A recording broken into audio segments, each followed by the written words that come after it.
I think we live. Good. I think we are live, hopefully. For those of you, yeah.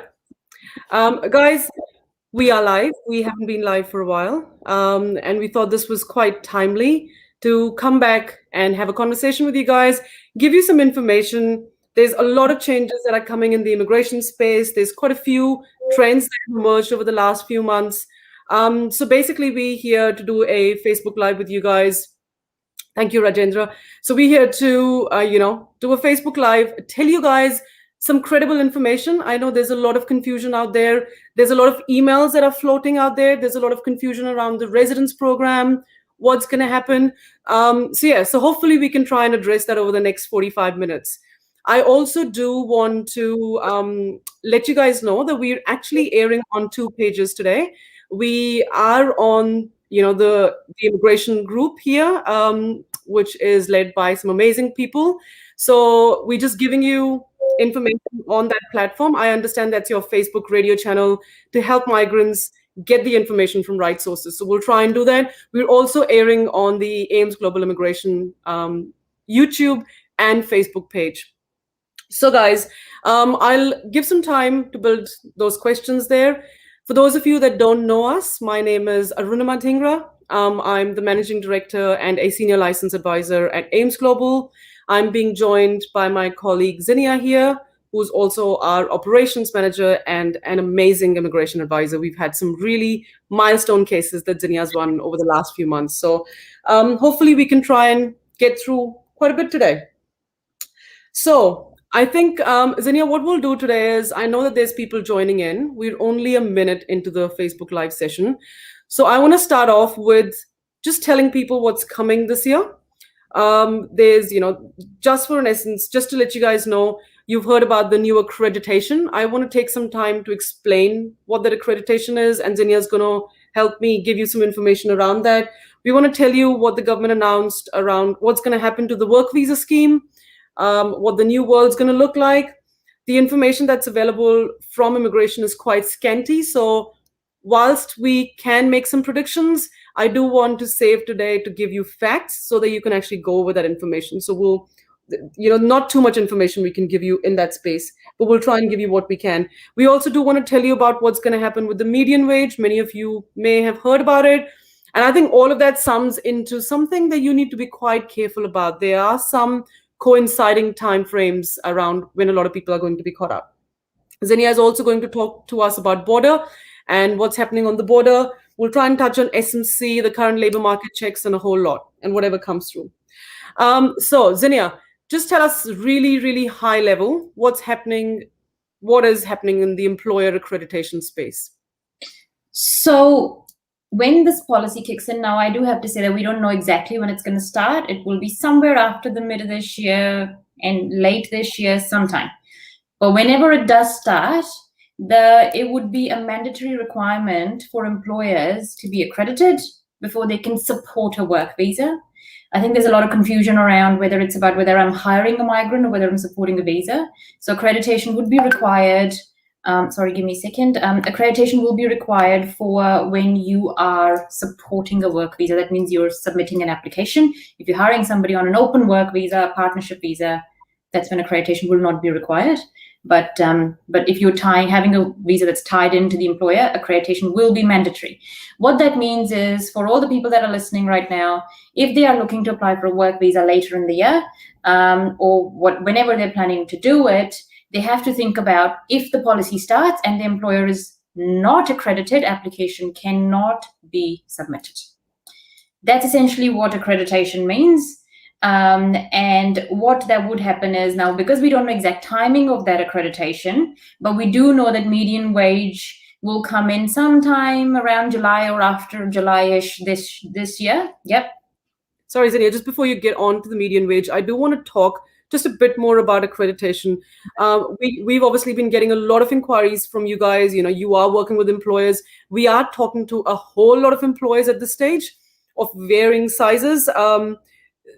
What I do want people to understand, that the current accreditation model that we know as of today, is actually not the same as it's going to be in the new world.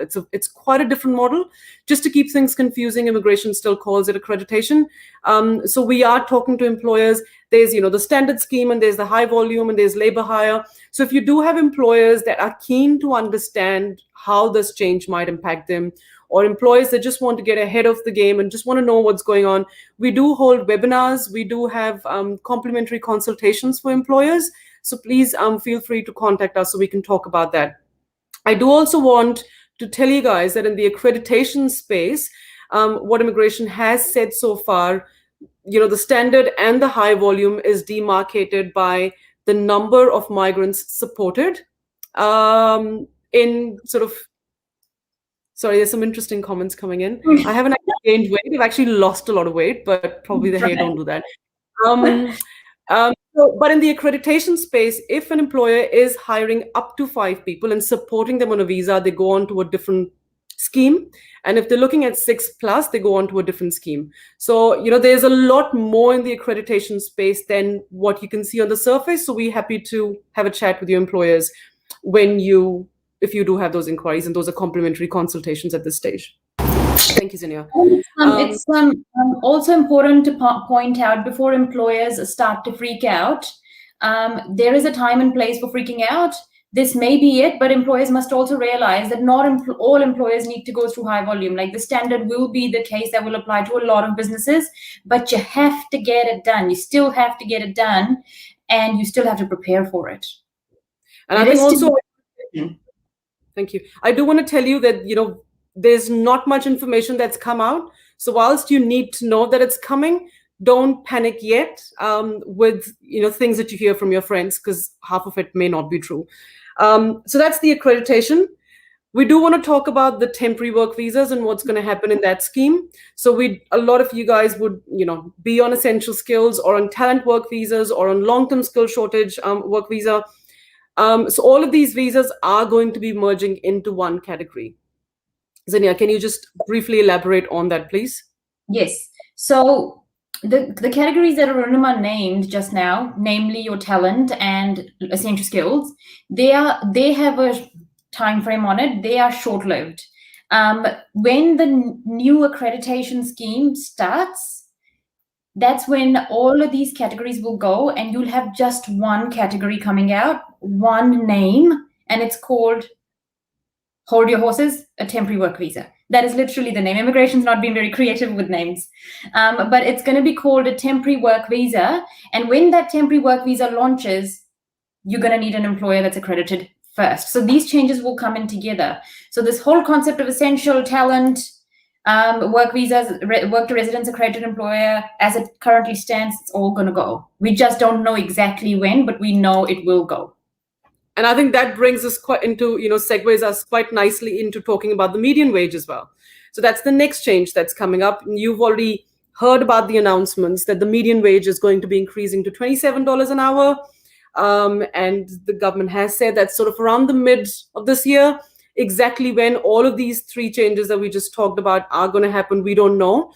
But if you put all of that information together, there may be some coinciding timeframes, which means you may be caught out with that $27 an hour for the work visa, or that category might close because you move on to the new work visa scheme, or the accreditation might kick in. Zinnia, back to you. I think the one thing that everyone hearing here, whether they're employers or employees, it doesn't matter, should be mindful of this. You could be, if the planning isn't done right, you could be in a situation where 27 median wage happens, accreditation policy kicks in at the same time, and the new temporary work visa scheme starts as well. So you could be in a situation where your employer is now having to budget for accreditation, because that's money, having to pay people $27 an hour for 3 years visa, which would be, increased from $25.50. But if you multiply that for all employees, that's a substantial amount of money that an employer will have to put aside, and they need to budget for that. So I think that's why we want to really emphasize on the coinciding timelines, because it could all go belly up at the same time if you're not prepared. Thank you, Zinnia. I am really keen to try and answer as many questions as we can now. I see that there's some questions around the border as well. So we'll probably just talk about border when we get to those questions, because there are certain things that we want to discuss around the border as well. Let's just try and go through these questions. I understand some of them may be a repeat. Okay, so Anudeep says, post-study work visa holders, is there any way to get an exception for border? If you hold a post-study work visa and you stuck offshore, unfortunately, none of those exemption policies cover you at this stage. So I don't really have any good news for you. Yeah. Make sure that you keep following this page or you come to our page, because there will be information that will be posted there. But at this stage, there's nothing. Okay. Sandeep says, my wife is stuck in Adelaide in lockdown for last year, and she's holding a post-study work visa, and her visa expires on 3rd, 2022. Her partner's in Auckland. I think we would need to know if you are a New Zealand citizen or resident, or you're a temporary visa holder, because different rules will apply. But as Arunima just answered the question for post-study work visa holders, there's not much specifically for them. Yeah, Sandeep, probably best that you do contact us, because we do want to ask you a few more questions before we can advise that there is something that can be done in partnership. We don't know. We don't know enough. Ilosi Wilson, I am going to address that email. Now, we have seen that this email from Manukau branch, I understand, has been going around. I have actually read the whole email because clients have shared it with us. Now, if you do remember, in the previous Facebook Lives that we had done, we talked about the New Zealand Residence Program. Now, an NZRP has not been set by the government, I believe, since late 2019. It's been quite a while. So right now, what that means is immigration is processing residence applications without a quota that they need to meet. So it's almost like driving without a direction. So this email, I know that people are speculating a lot of things around this email. Some may be saying that maybe it's met, so therefore residents going to stop.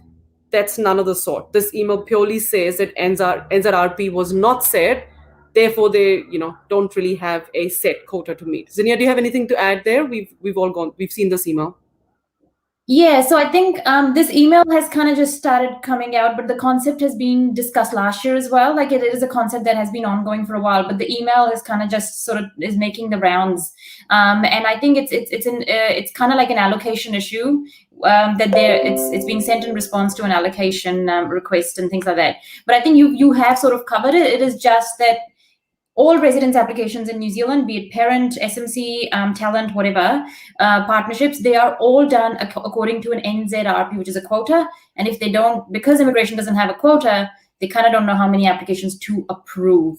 And that's the crux of it. But again, like she said, it does not mean your application is not going to be approved. It's just going to stay. It does not mean that. Yep. This question around student visa. So Chirag, if you are outside of New Zealand and your question is whether you can come back or when the borders are going to open, I just want people to know that the borders for New Zealand remain shut. They haven't opened. There are certain doors within that space that are beginning to open and that have opened. Everybody needs to come through the border exemption criteria. When the student visas will open for new students, because the ones that were coming in till April were the ones that had already got the visas and were stuck. But when it's going to happen for new students, we don't know. A lot of the universities are ruling out a July intake happening, so time will tell. We're keeping our fingers crossed as to when that's going to happen. Safandeep, your question says, will accreditation be needed for residents? For those who've already applied, we understand no. At this stage, the government's already talked about temporary visas, and if your residence is already in the process, hopefully this shouldn't impact you. No communication of this sort has been given by immigration so far. Bear in mind, though, the name of these, if you go onto INZ's website, the overarching name that they put on top of that page is called Changes to Temporary Work Visa Scheme. So because it says Temporary Work Visa Scheme, you can sort of from there take it that it's not going to impact the residency processes. Cool. Jazz says, I want to study in New Zealand. When is it possible to come to New Zealand, begin my course? Jazz, I've just touched on your question, so I'll move on. Okay, Simran's question, your question is really specific to your occupation. Simran, I would strongly encourage you having a conversation with us. Simran's asking, chef assistant can apply for residents if they have 6-year work experience in commercial kitchen, please advise. A lot of questions need to be asked before we can advise you, because we don't know what your background is. So moving along. Okay, let's talk about the EOI. I think that's sort of the elephant in the room. I want to talk about the skilled migrant category. We want to talk about the EOI, what's happening with the expression of interest. Zinnia, do you want to take that? Just what's happening, and then I can jump in. Yes. So I'm just going to do a little bit of a background here. Back when COVID started in New Zealand, the government came out with this concept called the Amendment Bill, which gave the minister powers to make changes and do things and blah, blah, blah. And so what the decision was made at the time was the EOI, the skilled migrant category, was suspended, and it was suspended for up to 6 months at a time. It could be suspended for up to 6 months, and every 6 months it had to be reviewed. So back then it was suspended for 6 months. When the 6 months came up, it was suspended again. And the next lot of 6 months now comes up in March. So the review takes place every 6 months, but the review does not mean they will open it. It just means they will review it, and they can still continue to suspend it. So at this point, it remains closed, as we all know it. SMC, the EOI selections are not taking place. The 6 months are coming up in March, so we all have to just wait and watch as to what happens in March. Yeah. March. We're in March already this month. Well, technically this month, yeah. We're keeping our fingers crossed that there will be some announcements around that space, because it's well overdue now. There are speculations around the background policies being rejigged. Maybe, the point, I've been talking about it for months and months, that I feel maybe the points might change as well. We have known that the median wage will increase. The big question remains, what happens to those people that have already applied the EOIs, are sitting in the pool, they meet the current requirements, the money's been deducted, what happens to them, we don't quite know. So I think we'll just have to hold our breath for that one. As soon as we do find something, we will do another Facebook Live and post something on our page. Krunal, your question says, if my employer is not accredited and I'm working with them, is that I get an essential work visa or eligible for skilled migrant category residents?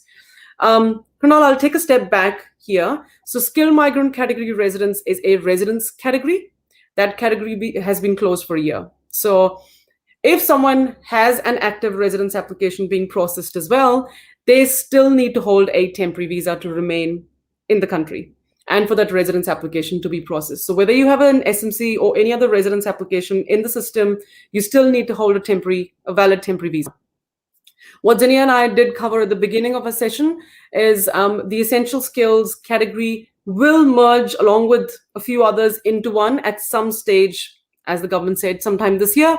And at that stage, essential skills work visa will cease existing, but will be replaced by something else. Those people don't have to panic thinking I'm not going to get a visa. It'll just be a different regime. Your employer, so as of today, your employer does not need to be accredited, and you can still apply for a visa, whether that's essential skills or something else, depends on your background. Hopefully that kind of sets the scene for you. Zinnia, Yes. Let's talk about the next question. Updates on offshore partnership visitors for essential skills. I think we've been talking about this offline. This is a perfect opportunity. Let's talk about the border. Yeah. Okay, so the thing with the border is the border remains shut. I think you all know that. It still remains closed to all non-New Zealanders. There are exemption criteria, so exceptions to that, and those exceptions are relatively strict. And when it comes to partnerships, there is two segments. There's partners of temporary visa holders and there's partners of New Zealanders, and they're treated differently. Different policies apply to them if you want to come through the border. The question here being, one of the biggest, I would say, roadblocks that most of our clients are going to face and are continuing to face, be it where the partner is based in India, for example, and they are here, whether they're on a work visa or they're New Zealand citizen or resident, is living together. Living together is becoming is one of the key issues that people are now starting to face. A lot of complications within the policy itself. So any updates for offshore partnership visas for essential skill visa holders? The answer to that question depends on whether you've done living together or not. So I think that's where it would come down to, and we would need to know as to what your living together situation is. because living together is not always defined the same in every case either. So it would require a little bit more exploration. I think, Arunima, at this point, it would be pertinent to tell the people watching about the just what's happening with the partnerships. Yeah. So I think I just want to touch on this because we've seen a little bit of shift in the border exemptions for partners generally. So especially for partners of New Zealanders, people were looking at going back to their home countries, bringing the partner. So there's been a little bit of shift in how immigration is processing that. This is a really, really new trend. We've seen that within our own practice. There were some applications that were submitted through the Real Me for partners of New Zealanders. Those applications were sitting. We've had a few where immigration has granted the visitors to them into the border. So there's a whole lot of shift that's happening in that space. So if you are a New Zealander whose partner's stuck offshore and you want to bring the partner, there's no one answer for you. It's things that were working in the past don't seem to be working right now. So maybe just chat with us. Yeah. Yeah, and I also think, like we are practitioners in the space, we are working with cases day in, day out and things like that. We've got clients here, we've got clients there, we've got clients everywhere. And what happens is we look for trends. As immigration advisors, we look for trends. Now, the partnership border space category, while had a relatively stable trend from the time COVID started to up until recent time, it's kind of become all a little scattered now. We're not able to find a very clear trend. It is one of those situations where not saying you will be declined, you can be approved, but not saying you will be approved, you can be declined. So it's one of those situations that requires a bit of assessment because you can't just directly go one way or another. Yeah, so I think those of you that are just looking at literally getting tickets and going back overseas and getting partners, maybe just have a chat with us before you spend all that money in traveling overseas and then, then get started. Yeah. I think I'm sure you guys already know that the MIQ costs have gone up this week as well. It is unbelievable as to how much they've gone up to. So, just have a think twice before, you just fly and try and get your partner. Venkatesh, I absolutely think there's a lot of pressure on the people. There's, what we are going through right now has not happened previously. It just breaks my heart because there's so many people that are within New Zealand. They've been here for such a long time. And people that had worked so hard to become eligible for residence were going to apply for the residence and then the categories remain shut. So they've been in the pool for about a year now, hoping that, they meet the requirements. So yes, I do agree, but I can't really do much about that. But I do absolutely take your opinion on board. Deepak says, what do you think the review will be in favor of the migrants, or the points go up and median wage would go up on 27 or still go? Okay. So I think your question probably, Deepak, is whether the median wage will increase to 27 or remain at 25.50. So if you saw some of our last year's Facebook sessions, we did say that New Zealand statistics had already increased the median wage, I think mid last year, to $27 an hour. Immigration, there was a lot of panic out there whether immigration would just take it up in November or not, because normally the review happens. Immigration did come back and say that they would not pick up the $27 till mid of this year. So that just tells us that mid of this year, they would look at increasing it to 27. And I would assume that would roll out to SMC as well, because SMC also feeds at the back of median wage. Zinnia, is anything to be added there? I think not. I don't want to add anything else because I think you've covered it. But I remember in November, the panic we had even within our firm, we were just like, submit the applications on 25.50 because we were too scared if it was going to go to 27. But I think immigration's done this to provide certainty to employers, because COVID's giving the employers a lot of uncertainty. So they wanted to give the employers a little longer, like a longer period of being sure that there's no further costs coming in terms of supporting visas. Yeah. Guys, I do understand that there's a whole lot of questions that are built up. We could literally be here all night. So I'm going to skip any questions that are case specific. I know that Divi and Preet, you've asked really specific questions. I wouldn't really talk about them just now. Oh, what did I do? I don't know how to get rid of them. So I will just go on to generic questions. So the question, this is... Sorry, I think the question that's popping up on our screen. Oh, I get it. I know how you did it. Okay. So I'm just picking up Vivek's question. Vivek, you asking whether you can apply for an essential skills prior to the expiry of your visa, 7 months, 12 months, 8. You can apply for the next visa whenever you want. You don't have to wait 2 months or a month or 3 months out from the expiry date. You can just apply when you think the time is right for you. Parents' visitor visas, offshore applications are all closed, so you can't really apply for a parents' visitor visa at this stage. Jazz, your question's quite specific. I'm going to move along. Very happy to answer it individually. God, there's so many questions. Are you at Bronwyn's question? Because I'm trying to, yeah. Okay, while you're looking, I'll pick up Bronwyn's question because I really like the question. So the question is, what are small companies going to do when they're needing tradesmen to come in?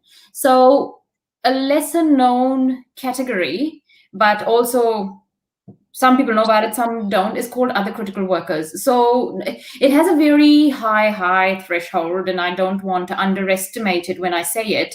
But there is a category called other critical workers available to employers where they can truly, where they are truly desperate, they are able to put an application through to bring a worker from offshore to New Zealand.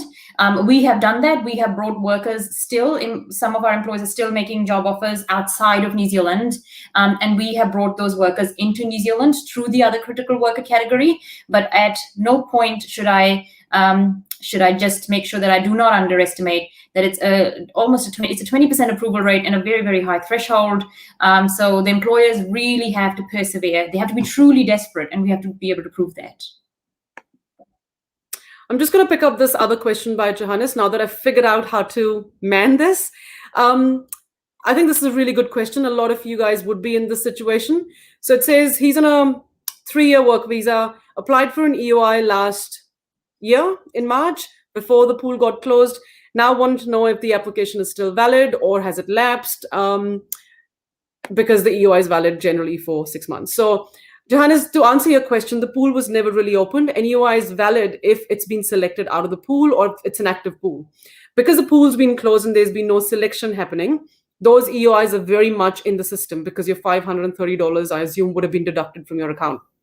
The big question that we've been asking immigration and the officials is what happens to those people that are in the pool, have been in the pool for like about a year or whatever, and when the new category opens, or when SMC does open, it does look quite different. So as of today, we know SMC is 160 points at a certain requirement. If the pool opens, say, next month, and it looks quite different, which means a lot of the people that have submitted the EOIs are not eligible, what happens to them? That's the big question that's being asked. What happens to their fees? Do they still have time to increase points and then put themselves back in the pool? So those are the questions that have been asked. Unfortunately, we don't have an answer to those questions from the government yet. Oh, I figured it out too, look. Okay. So Jason's question was... Sorry. There you go. What happens to an existing essential skills visa once accreditation kicks in? We've said that. Zinnia, you can possibly take that quickly. So if you have an essential skill work visa that's valid for 3 years, let's just take today. So it started on 5th of March 2021 and will be valid to 5th of March 2024. Once the accreditation kicks in, it wouldn't impact those that are already holding visas because the visas are valid. But when your visa runs out and you need to file a new visa, that's when that accreditation will then kick in. So anybody who's got a visa duration, they will retain that, but it's only after that, once that runs out and you're filing another one, that's when the new policy will then apply. Zinnia, over to you for this one. Sahil says, are we able to apply residence visa under work to residence, or is it closed at the moment, and how long is it processing taking? You are able to absolutely apply residence under work to residence visa. So if you've done your 24 months, you're welcome to apply. The category is open. It is working. It is just very long processing times, but it is functional. The next one from Tushar. Over to you, Zinnia, as well. I think it's probably easiest that I man this and you answer the question so that we can make sure as many... Any update for partner of student who holds a valid visa but can't travel to New Zealand? I'm waiting for the last 1.5 years to see my wife. The only the only way we could possibly look at doing that, because the policy, like I said, will not, unless you've done living together, the policy does not allow you to enter New Zealand. So partners of temporary visas, be it student work, whatever, partners of temporary visas can only come back to New Zealand if, one, New Zealand was their place of residence, two, if New Zealand was already their place of residence and they held a valid visa. So I think if she's never been here, the policy will not allow her to come here. So then we have to look at an alternative options, which requires a little bit of more digging into the situation. So yeah, I would suggest to get in touch with us. Anudeep, even though your question, I'm going to quickly say this question, even though it's quite specific, but there's a reason why I've picked up this question. It says, can I convert my post-study to essential skills as I'm working in a specific position for a year with the same employer and he's offshore?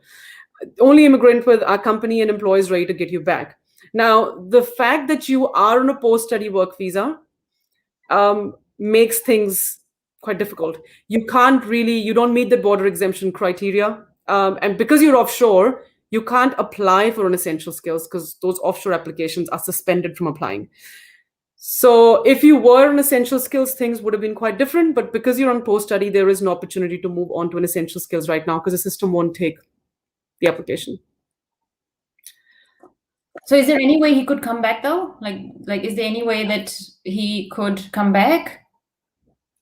My answer to that would be, again, there's only one category available and it's a high threshold, but you could look at the criteria and see if you somehow, because you'd be surprised. Like I did one application in December for the critical worker, when at the outset I was like, no way will this be approved. But when I started digging into it, it got approved. So, despite how high the threshold is, like, don't dismiss it. If you think that it's one of those situations where you're the only one, it's so unique and employers desperate, I would suggest get an assessment done. Yeah. So I think that category is called other critical workers. And like Zinnia said, I'm going to repeat it. The threshold's really, really high, but just make sure that's something that we can possibly explore. Okay. Zinnia, I'll give this one to you. Nice what are your views on SMC applications backlog? How quickly immigration is clearing it?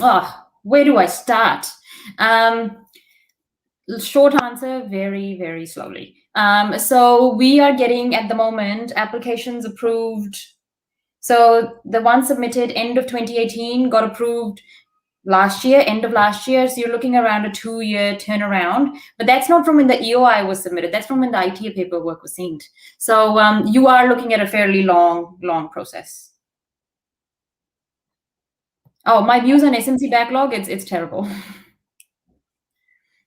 If we are currently holding a post-study visa, will I still be able to apply for essential skill visa for the next 3 years? And it will only be 6 months at the moment. 6 months visa at a time. If we didn't get the job that offers the amount immigration requires for 3 years work visa. Yes and yes. So if you're holding a post-study work visa, you can apply for an essential skills. But if you're earning less than median wage, it is 6 months. It is very annoying because the employers have to then keep renewing your work visa every 6 months, but it is what it is at the moment. Yeah, I think this essential skill 6-month one will come under review. It will be reviewed at some point next year, but for now, that's where it stands. I think we're taking our last few questions. We've got, I think, another few minutes to go. Deepak, I'm going to pick this one up. So you said, do you think the SMC point is going to go up after the review or can come down to 150? I cannot say. I've been practicing as an immigration advisor for about 15 years now. I've never really seen the points go down. So it would be pleasantly surprising if it does. Can't say. I think, Zinnia, this is a really good question. It does sort of, it's That's important. Yeah. So will accreditation have a new meaning in future? Accreditation now means you need to earn 80K per year and 2 years you will get residency. Will this fall away in future with the changes to companies needing to get accreditation only paying $27 per hour? So I'm going to break this down because there's some really good questions in there. Will accreditation have a new meaning in future? Yes. As Arunima likes to call it, the new accreditation, if we could change the name, we would. But because immigration's kept the same name, it's confusing people. But the new accreditation is almost like a warrant of fitness, in Arunima's words. And you need to have the warrant of fitness before you can drive your car on the road, so to say. So you need to have a warrant of fitness before you can employ migrant workers. So yes, it will have a new meaning in the future. The category, that accreditation that you're talking about right now, the 80K per year and 2 years residence. That's just your talent accredited employer work visas. That will fall away. That is also correct. When the new accreditation launches, the old schemes of talent as it stands now and essential as it stands now will fall away at the same time. So then, yes, third part of your question, then you are going to have companies only paying median wage to get a 3-year visa, or less than median wage would be a 6-month visa. But the proposed changes, because bear in mind, we're all the entire immigration industry, we're all running off the information we received at the proposal stage from November 2018. So as per the proposal stage, there will be new category. There'll be one new category opened up for residents for those earning 200% of median wage. That's right. So I think people do need to understand that there's quite a lot of information that hasn't been released. There's bits and bobs that we do know, and we're matching the dots. A lot of the advisors, we speak with other fellow advisors. We try and understand where things are going. You do need to understand that there's a lot of information that's missing, but there's still enough information to be able to make some informed decisions. And I think that's what we're trying to do. It's really hard to convey everything that's happening in the immigration space in a 40-minute time span when we're trying to cover so many things. So hopefully, we do from time to time post clarification on little bits on our Facebook page. So it may be helpful for you guys to follow the page, or for Gurpreet, for example, to share what we're putting on our page on your page, so you can see what's coming, just if it helps. Okay, guys, there's a lot of questions. We're trying to get through as much as we possibly can. There's a lot of repeat questions as well. Again, just on the back of the work to residence. So can I apply for a work to residence visa if my company will get accreditation? Like we've just said, the new model, the new world, currently in the current world, you've got the accreditation, you've got talent work visa, you've got work to residence. All of that is what we know today. In the new world, a lot of things are going to look really, really different. Even though the word accreditation remains, what it means and what it's going to do is going to be quite different. Policies are being written at this stage. It'll be very premature for us to start saying what they're going to look like, because we don't know. But we do know that the talent work visa is going to finish, and that the essential is going to finish. But there will be features of those categories that may exist into the new world. So we don't know.